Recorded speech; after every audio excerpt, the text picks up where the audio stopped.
अगर कहानी अच्छी लगे तो लाइक, कमेंट और सब्सक्राइब जरूर करें। गहरे जंगल में छोटा सा आश्रम, पक्षियों की चहचहाहट। साधु अच्युतानंद सुबह ध्यान करता है। गांव वाले आकर प्रणाम करते हैं। उसका चेहरा तेज से भरा है। गांव वाले उसकी सलाह लेते हैं। कोई बीमारी, कोई विवाद, सब उसका समाधान करता है। धीरे धीरे उसके भीतर एहसास आता है कि मैं ही सबसे महान हूं। वह दर्पण में खुद को देखता है, मुस्कुराता है, उसका अहंकार बढ़ता है। शिष्य भी उसकी हर बात मानते हैं, जिससे उसे और शक्ति महसूस होती है। एक दिन गांव में उत्सव है। लोग आश्रम में आते हैं। अच्युतानंद सबको आशीर्वाद देता है, पर मन में घमंड का भाव रहता है। गांव में एक सुंदर कन्या आती है। वह साधु को प्रणाम करती है। साधु उसे देखता है और उसके मन में विचलन पैदा होता है। रात को साधु बेचैन होकर टहलता है। वह अपने मन को समझाता है, लेकिन वासना हावी होती है। अगले दिन फिर कन्या आती है। साधु के मन में गलत विचार आते हैं और वह उसे रोकने की कोशिश करता है। कन्या डर जाती है और तुरंत भाग जाती है। गांव में अफवाह फैल जाती है कि साधु ने मर्यादा तोड़ी है। गांव वाले आकर साधु से सवाल पूछते हैं। साधु गुस्से में जवाब देता है, तुम लोग मुझे अपमानित कर रहे हो। गांव वाले नाराज होकर चले जाते हैं। कोई आश्रम में भोजन या फूल चढ़ाने नहीं आता। साधु अकेला पड़ जाता है। रात को नींद नहीं आती। वह सोचता है, क्या मैं सचमुच गलत हूं? वह ध्यान लगाने की कोशिश करता है, पर मन में अशांति रहती है। उसकी आंखों में आंसू आ जाते हैं। बारिश की रात। साधु बाहर बैठा है, भीग रहा है। वह कहता है, हे प्रभु, मेरी मदद करो।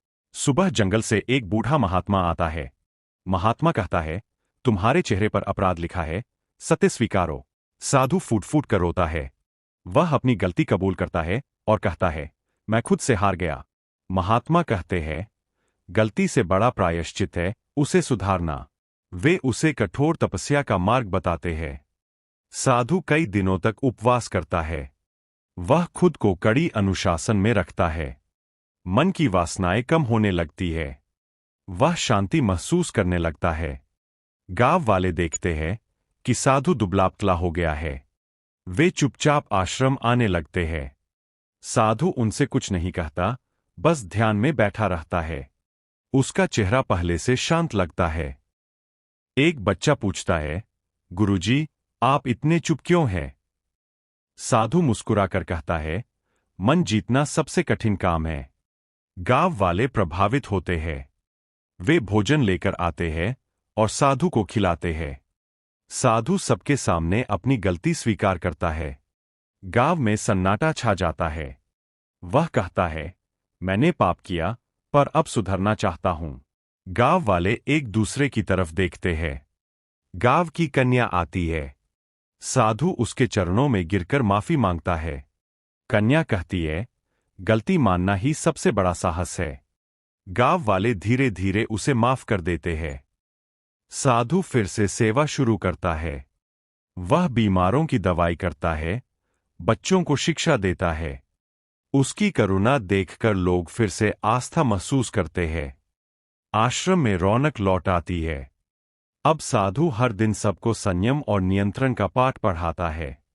शिष्य ध्यान से सुनते हैं। साधु कहता है, शक्ति का उपयोग केवल भलाई में होना चाहिए। लोग उसकी बात दिल से मानते हैं। गांव में सुख शांति लौट आती है। किसानों की फसल अच्छी होती है। लोग दूर दूर से उसके प्रवचन सुनने आते हैं। आश्रम शिक्षा का केंद्र बन जाता है। साधु का चेहरा अब प्रसन्न और शांत है। उसकी आंखों में अब केवल करुणा है। वह हर दिन प्रभु का नाम लेता है और सबको प्रेम सिखाता है। शिष्य कहते हैं, गुरुजी, आप बदले हुए लगते हैं। साधु मुस्कुराता है, गलती ने मुझे सिखाया। वह सभी को अपने जीवन का अनुभव सुनाता है। गांव के बच्चे उसके चारों ओर बैठते हैं। वह कहानियां सुनाता है, जिनमें संयम का संदेश होता है। साधु का नाम दूर देशों में फैलता है। राजा भी उसे बुलाता है प्रवचन के लिए। साधु कहता है, सच्चा राजा वही है जो अपने मन पर राज करे। राजा उसकी बात से प्रभावित होता है। गांव में मंदिर बनता है। साधु उसकी स्थापना करता है। पूरे गांव में उत्सव मनता है। साधु अब और विनम्र हो गया है। वह कहता है, मैं केवल प्रभु का सेवक हूं। समय बीतता है। साधु बूढ़ा हो जाता है, पर उसका तेज वैसा ही रहता है। वह अपने शिष्यों से कहता है, अब तुम सेवा का कार्य संभालो। शिष्य रोने लगते हैं। साधु उन्हें आशीर्वाद देता है। कहता है, मेरे बाद भी प्रेम का दीप जलाते रहना।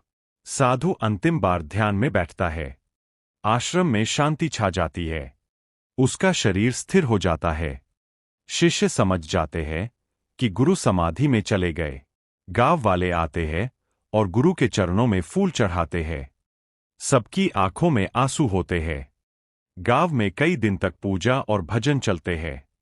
सब कहते हैं, गुरुजी ने हमें जीवन जीना सिखाया। आश्रम और बड़ा बनता है। वहां शिक्षा, सेवा और ध्यान चलता है। साधु का संदेश दूर दूर तक फैलता है। लोग कहते हैं, गलती करने वाला भी संत बन सकता है। गांव में गूंजता है, सत्य की जीत हुई। साधु का नाम हमेशा के लिए अमर हो जाता है। अगर कहानी अच्छी लगे तो लाइक, कमेंट और सब्सक्राइब जरूर करें।